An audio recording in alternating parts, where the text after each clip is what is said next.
Oke, kelompok 4.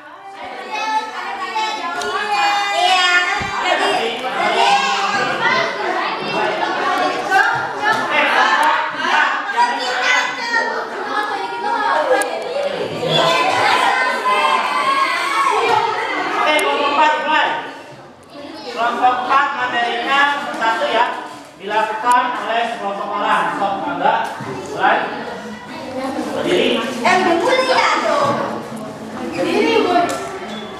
Yang ini ada, yang harus lagi. Yang mau jelasin aja. Oh, jadi nggak semua sama. Ini karena baca adalah bentuk kerjasama antara individu satu dengan individu lainnya. Jika proses administrasi hanya dilakukan oleh satu orang, maka tidak akan terjadi proses administrasi. Yang lainnya sudah jelas? Sudah. Belum, Pak. Coba ulang lagi, yang keras. Karena administrasi adalah bentuk kerjasama antara individu satu dengan individu lainnya. Jika proses administrasi hanya dilakukan oleh satu orang, maka tidak akan terjadi proses administrasi. Ya. Yang lainnya? Ya, seperti itu ya. Jadi ya. Di sini ciri-ciri administrasi yang pertama adalah dilakukan oleh sekelompok orang. Kita pertama manusia dulu ya. Manusia itu kan makhluk sosial ya. Jadi tidak bisa melakukan semuanya dengan sendiri. Artinya pasti memerlukan bantuan orang lain, apalagi dalam kepentingan administrasi. Misalnya di sebuah perusahaan. Ya, di sebuah perusahaan pasti kan banyak pekerjaan yang harus diselesaikan. Otomatis nggak mungkin kan dikerjakan hanya satu orang, atau contohnya di sini hanya ada kepala sekolah aja, guru nggak ada, ya tata usaha nggak ada, semuanya nggak ada, cuma ada guru atau ada kepala sekolah aja. Apa ya? Kalau guru kepala sekolah ajar juga, terus di TU juga, bersih juga, nggak mungkin kan? Pasti memerlukan orang-orang yang lainnya, ya, dan orang-orang yang memiliki keahlian di bidangnya masing-masing. Jadi hasilnya adalah itu, ya. Jadi sudah jelas dilakukan oleh 2 orang atau lebih. Ini yang namanya dilakukan oleh sekelompok orang. Oke, lanjut. Kelompok siapa lagi yang mau melanjutkan? Kelompok berapa? 5. Kelompok 5. Oke. Poin yang kedua.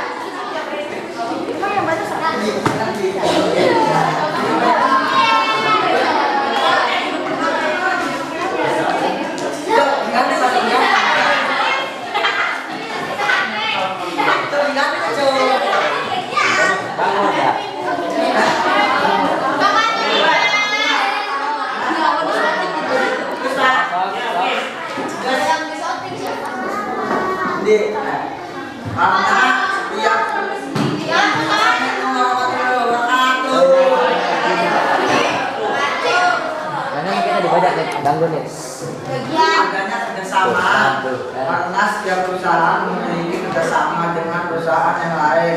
Jika suatu perusahaan tersebut tidak ada kerjasama dengan perusahaan lain, maka perusahaan lain tersebut tidak dapat dilaksanakan dengan baik. Apa sudah jelas?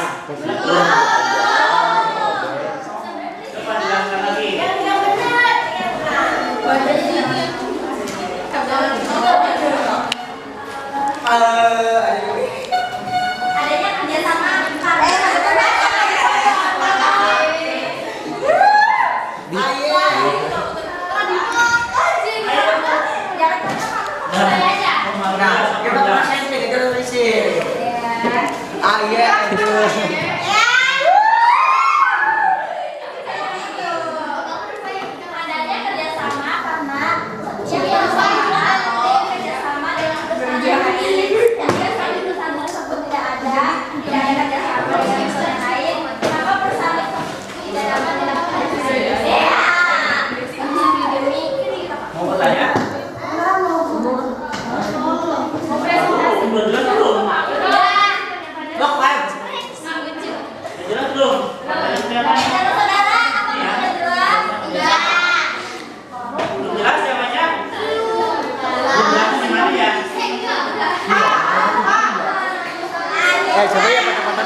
foto-foto. Oh, ada dia kok. Adun.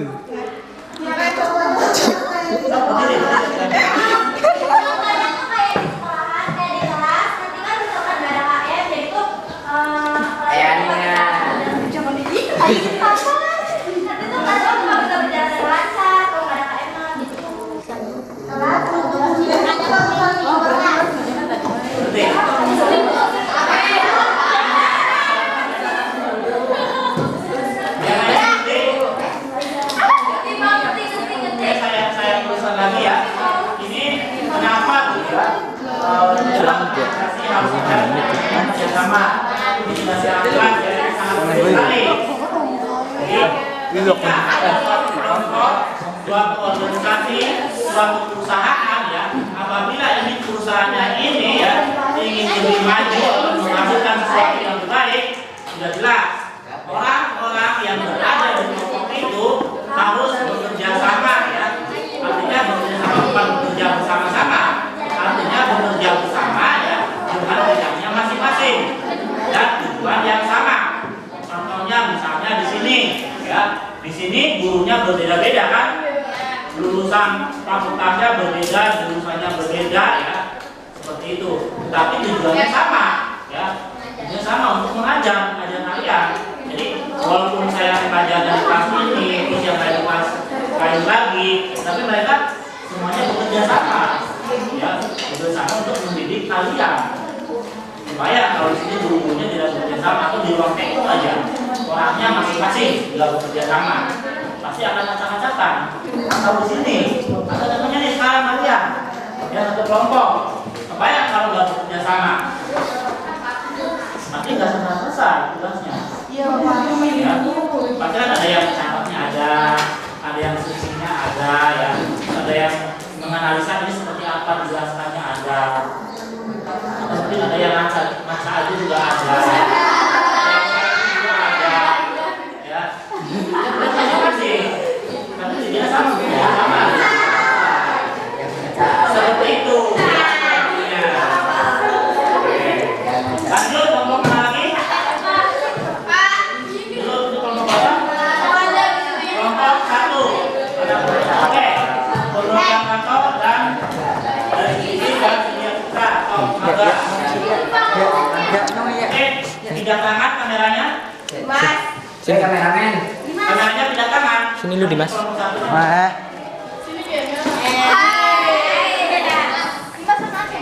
Assalamualaikum warahmatullahi wabarakatuh. Saya dan teman-teman saya akan menjelaskan tentang pengertian kantor video dari segi fisik, dari segi umum, dan dari segi aktivitas. Dan pengertian kantor dari segi umum adalah bagian dari organisasi yang menjadi pusat kegiatan administrasi dan tempat-tempat pengendalian kegiatan informasi. Dan dari segi fisik akan dijelaskan oleh Sri Nurniani. Pengertian kantor dari segi fisik yaitu suatu tempat penyelenggaraan kegiatan manajemen, misalnya pemilihan market atau fungsi komisi dan pengurus informasi atau information handling. Dan contohnya akan dijelaskan oleh Ahmad Yusuf dan Sikiana.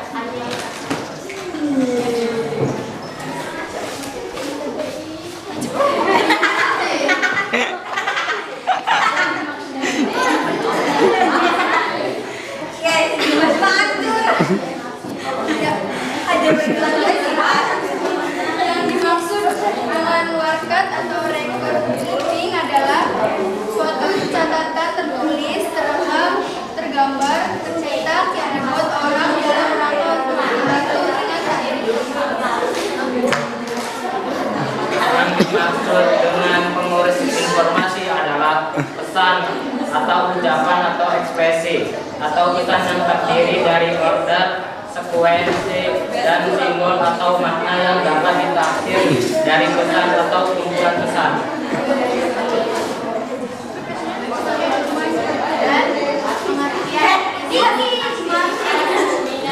adalah kegiatan yang bersifat dinamis, yakin adanya pekerjaan di antara mereka yang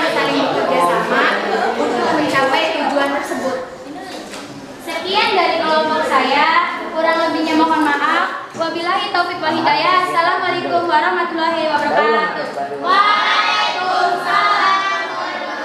Oke, barangkali ada yang ditanyakan pada kelompok 1? Sudah mengerti? Hebat, sudah mengerti ya? Sudah mengerti belum? Coba jelaskan lagi. Tidak, hubungannya di mananya? Intinya seperti apa? Ya, seperti itu.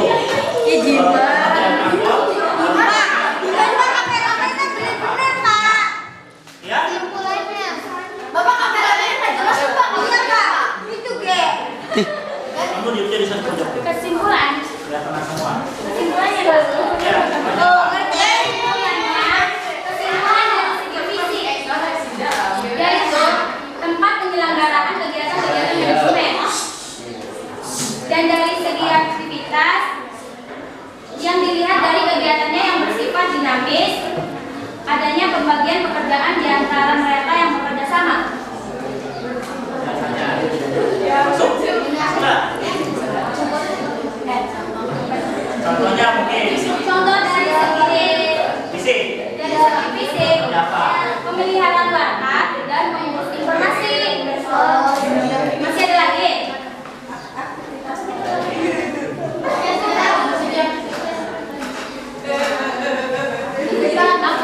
Aktivitas dari bagian pekerjaan ya, contohnya ya kayak tadi Bapak jelasin. TU kan ada beberapa bagian-bagian. Ada yang menghitung, ada yang apa yang mencatat, pokoknya gitu lah. Apa masih ada yang ditanyakan? Ada. Ya udah. Sekian dari saya. Ya, yang disampaikan oleh kelompok berapa? 1 ya. Itu kelompok 1 memang betul sekali. Tapi bahasanya masih bahasa buku ya. Dan memang sama seperti yang dari saya. Sama Bang? Ini sama lama. Tapi akan saya jelaskan karena mungkin kalian agak bingung ya. Di sini itu apanya gitu. Merkini. Merkini. Apanya gitu. Ada statis, dinamis, ada warna kan. Saya bingung. Sup. Jadi di sini dulu. Merki. Kantor. Jadi yang jelas kantor itu adalah tempat orang-orang bekerja melakukan administrasi. Itu intinya seperti Ini itu. kan? Ya. Merkini mana? Kalau dalam kantor itu nggak ada yang bekerja itu bukan kantor ya. Oh ini. Yang jelas kantor itu tempat orang melakukan Ya. pekerjaan. Itu simpelnya seperti itu. Di sini ada pengertian kantor dari fisik sudah jelas ya. Contohnya gedung. Kantor dengan rumah atau sekolah dengan rumah kalian bisa membedakan kan? Jadi bentuk gedungnya. Nah jadi yang dinamakan fisik ini jadi dari segi bentuknya gedungnya itu seperti apa? Ya. Kantor seperti apa? Sekolah seperti apa? Rumah seperti apa? Gak mungkin kan bikin kantor desainnya kayak rumah. Enggak kan? Bisa kalian lihat kan misalnya di kota-kota besar kantor itu paling biarkan itu aja bertingkat ya lempeng aja biar lurus ya kalian kaca itu pakai lift tambah kayak gitu kan banyak kan paling kamar sedikit udah simpel aja seperti itu udah kayak rumah kan banyak macamnya atau sekolah seperti ini ya bahkan sekolah-sekolah yang sekarang sudah hampir seperti kantor contohnya di SMK Muhammadiyah tahu? Itu ke SMK yang paling bagus ya sudah main ya itu ada desainnya model-model dari luar negeri seperti itu ya itu cocoknya buat kita ya itu sudah bisa digunakan ya itu dari segi visi ya dari segi visi ini ada yang statis ya artinya statis itu adalah tata ruangnya kalian juga pasti bisa membedakan ya di di dalam kantor ruangannya dengan dalam rumah ruangannya berbeda kan? Ya. Di kantor itu ada yang namanya ruang kerjanya, gudang, ada ruang meeting, ada pantry, ya. Apa lagi? Ada ruang kesehatan juga ada, ya. Di rumah juga berbeda. Nah dari segi statis itu bisa dilihat ya, dari fisiknya sudah bisa dilihat. Pertama dari fisik luar.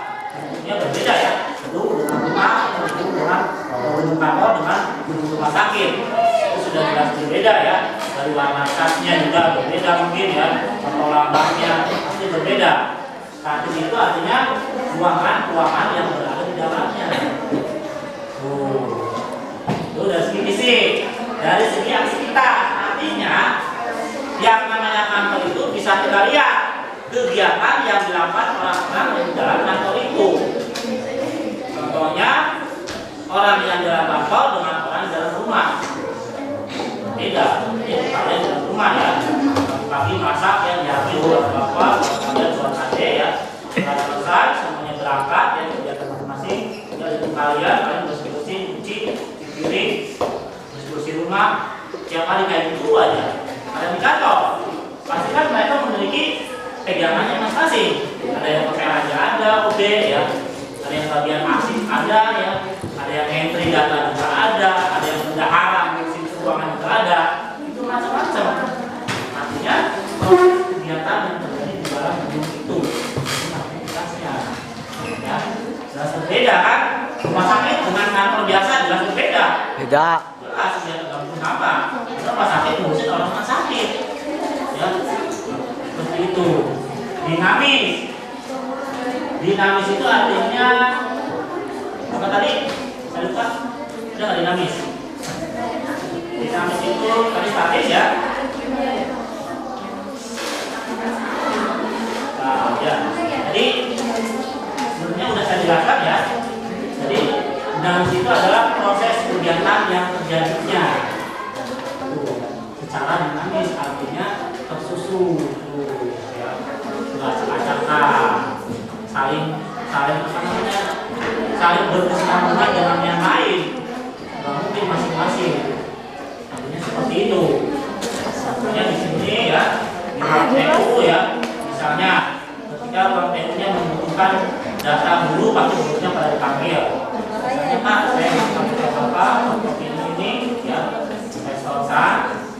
Ruang TU-nya di entry datanya ya, kalau itu dinas, itu dinamis kegiatannya seperti itu. Itu dinamis. Jadi intinya fisik itu dari segi bangunan dan ruang-ruangan yang ada dalamnya. Aktivitas jadi kegiatan yang terjadi di dalam kantor itu atau gedung itu. Ya, simpel ya. Kalau detailnya itu seperti tadi, itu detailnya bagus.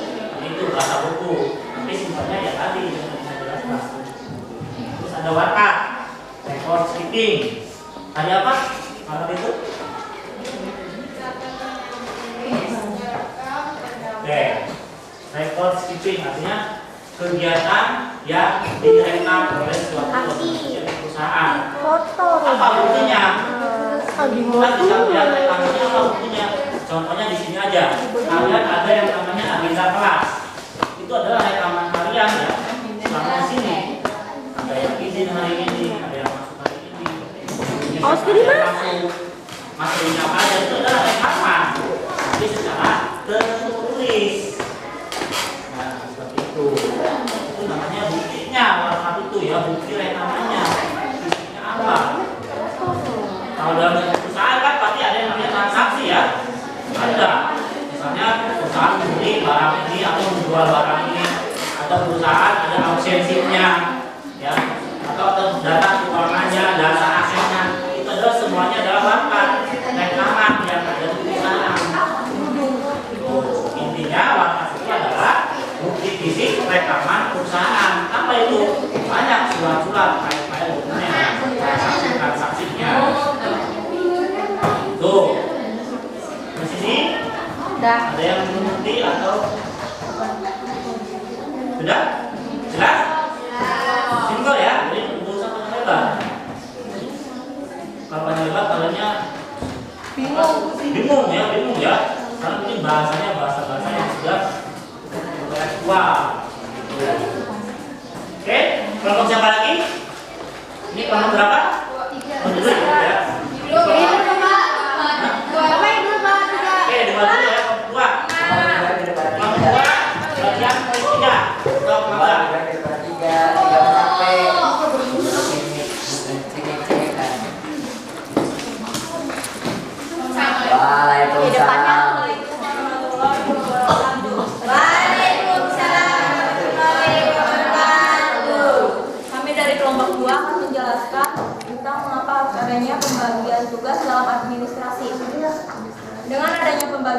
kerja dapat menjadikan orang Oke lah, bertambah teman-teman. terampil dalam menangani tugasnya. Karena tugasnya itu merupakan Nyungut pekerjaan celana, kerja. ban futsal. Pembagian kerja yang baik merupakan kunci bagi penyelenggaraan Kamu kerja, ibu. terutama dalam memberikan jaminan Tahu Pak? Oke Pak, pegel batangannya Pak. cara dan efisien kerjanya. Pembagian kerja adalah penjabaran tugas yang harus dikerjakan oleh setiap orang dalam organisasi bertanggung jawab untuk dan melaksanakan perangkat aktivitas tertentu dan bukan keseluruhan tugas. Dengan demikian, pembagian kerja perlu dilaksanakan secara sama dengan penuh pertimbangan. Oke, ada yang tanyakan? Untuk lain? Ada mengerti? Ada? Yang mana yang berikutnya? Gagian kok mancing TV. Nggak jelas katanya. Coba jelaskan lagi. Intinya apa intinya? Kesimpulannya.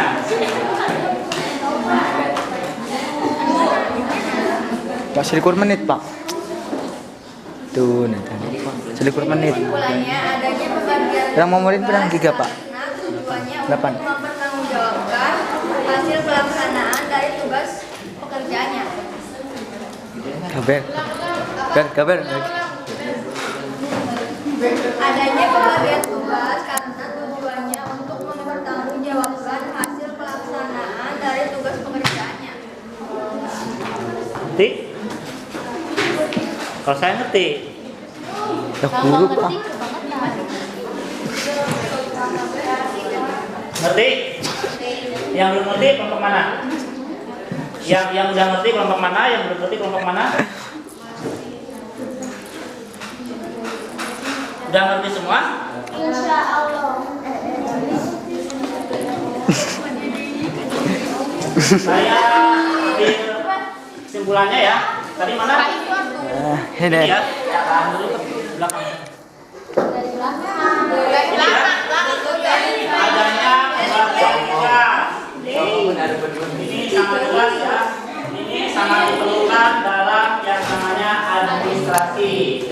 Ya. Ketika kita Orang kena deh, orang kena. kelompok yang mengerjakan sesuatu ya, misalnya sambil contohnya yang paling gampang, kalian suka band apa bandnya? Band. Apa sih? Pang. Oke, misalnya band ungu ya, itu kan band ungu kan utamanya berapa?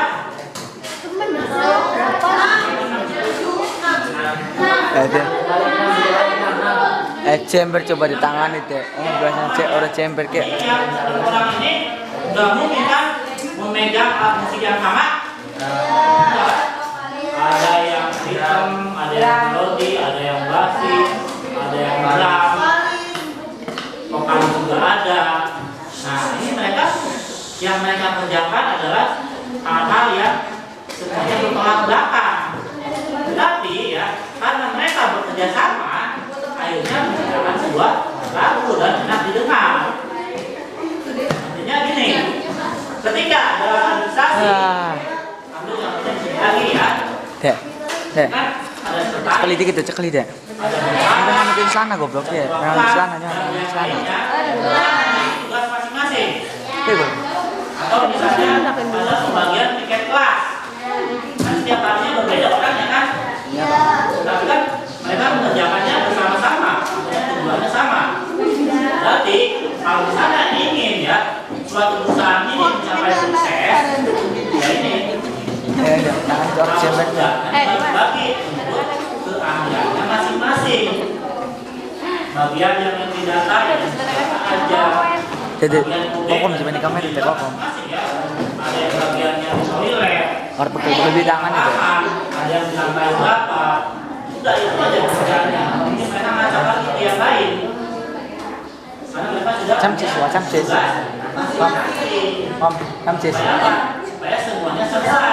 Yang kesamaan. Iya, tutup ya. Nanggilah tutup. Ini jelas seperti itu. Tadi ya, benar ya, pokok.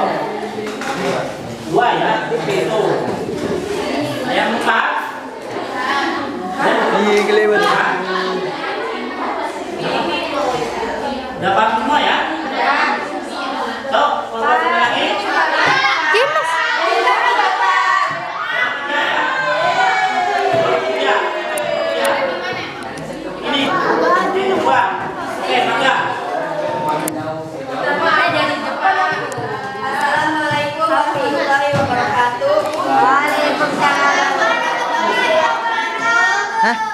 goblok.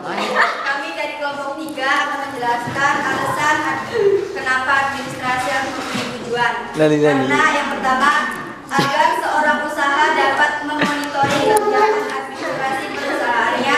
Yang kedua, agar seorang pengelola usaha dapat mengevaluasi kegiatan-kegiatan pengorganisasian. Yang ketiga, agar seorang pengelola usaha dapat menyusun program pengembangan usaha dan kegiatan pengorganisasian. Dan yang keempat, agar seorang pengelola usaha dapat mengamankan kegiatan-kegiatan usaha dan organisasi perusahaan.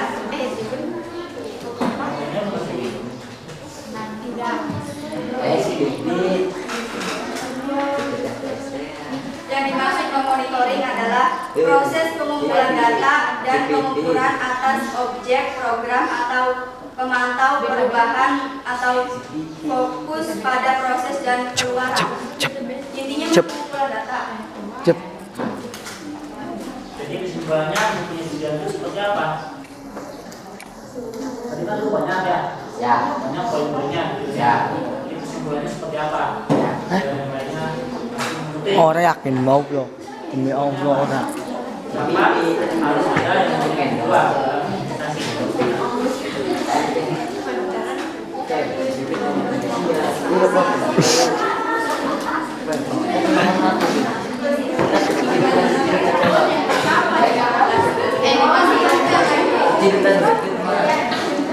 Ya, jadi apa kesimpulannya?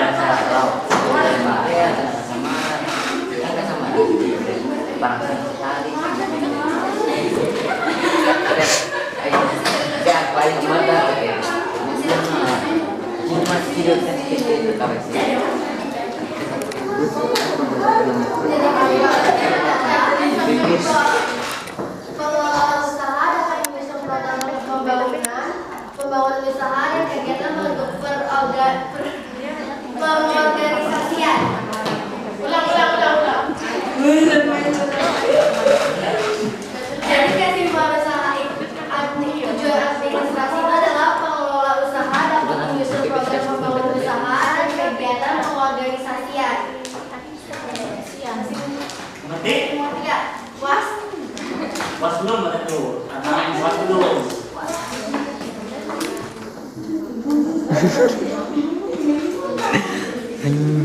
Makan puas? Masih ada yang ini? Baik. Masih ada yang ditanyakan? Tidak. Jadi sudah benar ya? Berapa itu? 3. Jadi saya ambil simpelnya aja ya. Jadi ketika suatu perusahaan, suatu kelompok ya, kelompok yang ingin ya, ingin kelompok itu mencapai kesuksesan, otomatis harus ada yang namanya tujuan. Ya. Ketika kita sekolah, kalian masuk ke sini ya, kelas akuntansi. Kenapa kalian masuk kelas akuntansi? Jadi ketika kalian keluar, pertama kan lulus SMP. SMP itu tujuan saya adalah ingin kerjanya misalnya jadi accounting, kerja di kantor. Akhirnya setelah tujuannya punya, terus nyari. Kira-kira maksudnya jurusan apa nih? Oh, yang cocok berarti akuntansi. Jadi apa namanya? Simbolnya ya. Bener ya, kayaknya Medione.